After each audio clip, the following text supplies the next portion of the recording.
আসসালামু আলাইকুম প্রিয় চাকরি প্রত্যাশী ভাই ও বোনেরা। আজকের ভিডিওতে আমরা আপনাদের সামনে হাজির হয়েছি বাংলা ভাষা ও সাহিত্য থেকে বাছাই করা 400টি গুরুত্বপূর্ণ প্রশ্ন ও তার সমাধান নিয়ে। খাদ্য অধিদপ্তর, উপানুষ্ঠানিক শিক্ষা ব্যুরো, নির্বাচন কমিশন, 49তম বিসিএস এবং এটিএ নিয়োগ পরীক্ষার প্রস্তুতির জন্য এই ভিডিওটি খুবই সহায়ক হবে। চলুন তাহলে শুরু করা যাক। প্রথমে, পুঁথি সাহিত্য বলতে বোঝায় ইসলামী চেতনা সম্পর্কিত সাহিত্য। মেঘদূত কাব্য কার রচনা? মেঘদূত কাব্য মহাকবি কালিদাসের রচনা। সিন্ধু হিন্দুল হল প্রেমের কবিতা। পদ্মাবতী পুঁথি প্রথম সম্পাদন করেন কে?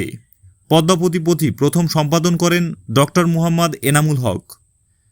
ফোর্ট উইলিয়াম কলেজ থেকে প্রকাশিত বাংলা গ্রন্থের সংখ্যা কত? প্রকাশিত বাংলা গ্রন্থের সংখ্যা 13টি।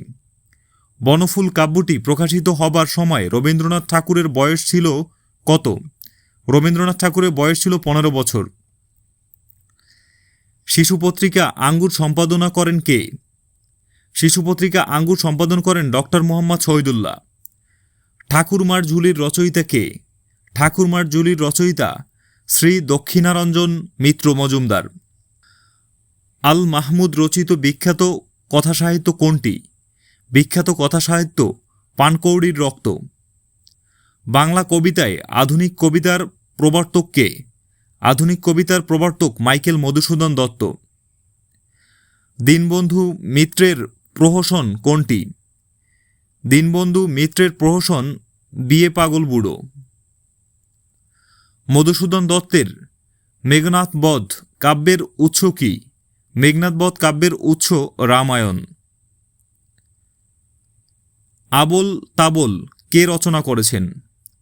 আবোল তাবোল রচনা করেছেন সুকুমার রায়।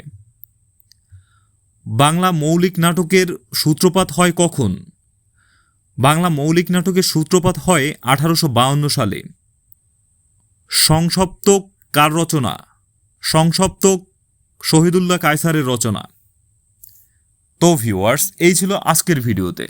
দেখা হচ্ছে পরবর্তী ভিডিওতে। ততক্ষণ পর্যন্ত ভালো থাকুন, সুস্থ থাকুন। আল্লাহ হাফেজ।